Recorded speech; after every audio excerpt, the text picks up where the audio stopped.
Si Pilandok, ang bantay ng kalikasan. Narito na naman ang matalino at palabirong si Pilandok. Ngayon ay naisipan niyang bantayan ang kagubatan laban sa sakim na si Datu Usman. Tignan natin ang kwento ni Pilandok, ang bantay ng kalikasan.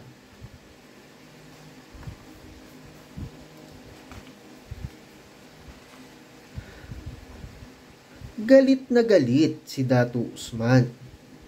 Nagsumbong kasi ang kanyang mga alagad na nakatira daw ngayon si Pilandok sa gubat at binabawal ang sino man sa pagputol ng mga punong kahoy kapag wala siyang pahintulot.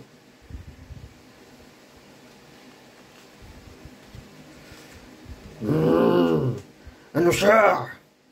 Sigaw ni Datu Usman. Sinong nagbigay sa kanya ng kapangyarihan para maging bantay gubat? Kaya inutusan noon din si Sapandar, ang matapang at mabagsik na si Sabandar, para hulihin si Pilandok.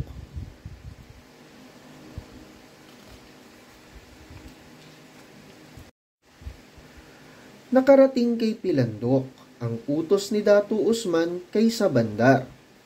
Mabilis siyang nag-isip.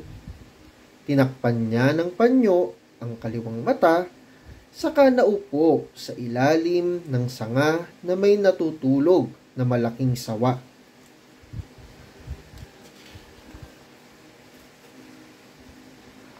At dumating ang mandirigma ng Datu.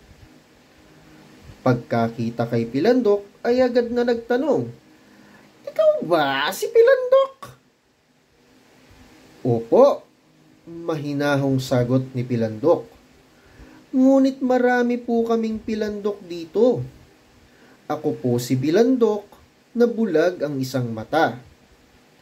Baka ang hinahanap ninyo ay dalawa ang mata."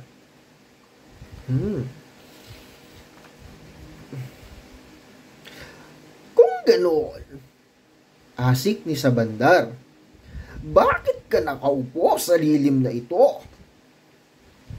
"Bantay po kasi ako," sagot ni Pilandok, "ng maharlikang sinturon."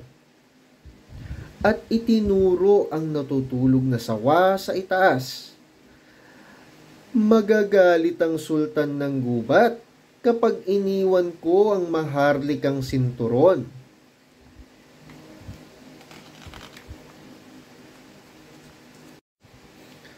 Kumislap ang mata ni Sabandar pagtingin sa sawang nakapulupot sa sanga.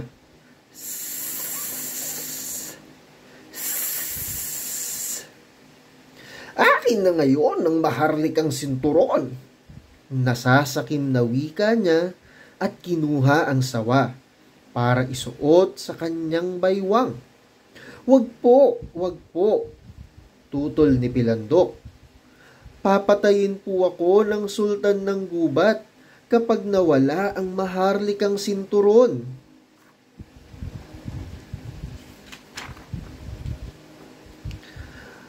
Ngunit tumawa lamang si Sabandar sa pagmamakaawa kunwa ni Pilandok.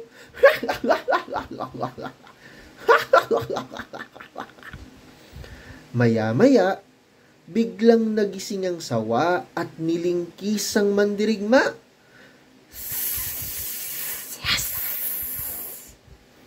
Nadurog ang buto ni Sabandar sa lingkis ng maharlikang sinturon.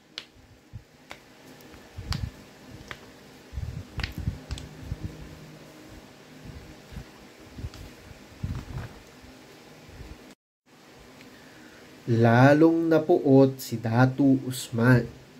Magsama ka ng mga kawal! Utos ng Datu sa magilas na si Sumusun. Patayin ninyo ang bantay gubat!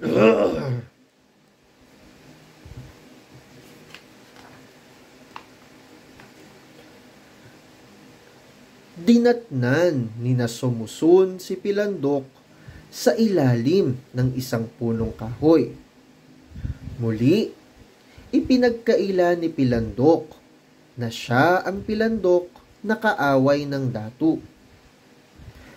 Bakit ka narito?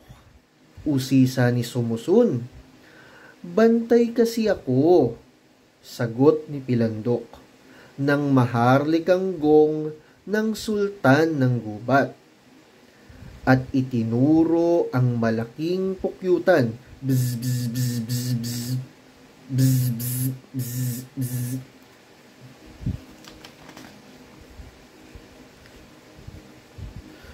Ano ang maharlikang gong? Sabik na tanong ng magilas na si Sumusun. Pag pinalo ito, paliwanag ni Pilandok, lalabas ang mga magagandang alipin at ibibigay sa iyo ang lahat ng gusto mo.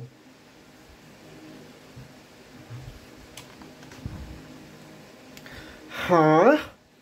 Nanlaki ang mga mata ni Sumusun at inagaw kay Pilandok ang pamalo ng gong. Naku, huwag po, samo ni Pilandok. Magagalit po ang sultan ng gubat. Papatayin po ako pag may gumamit ng kanyang maharlikang gong. Ba't ka pahuhuli sa kanya? Payo ni Sumusun. Magtago ka.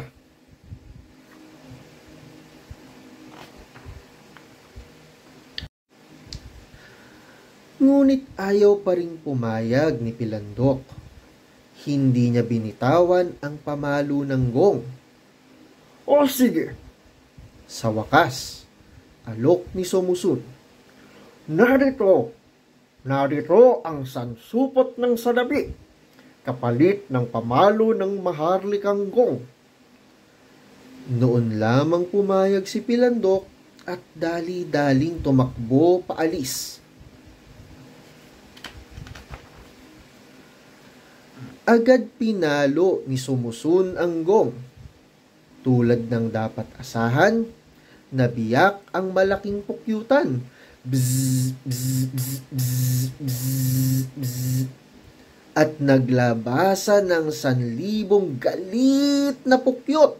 Bzz, bzz, bzz, bzz, bzz.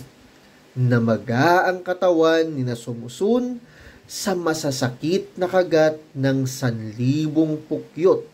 Bzz, bzz, bzz, bzz.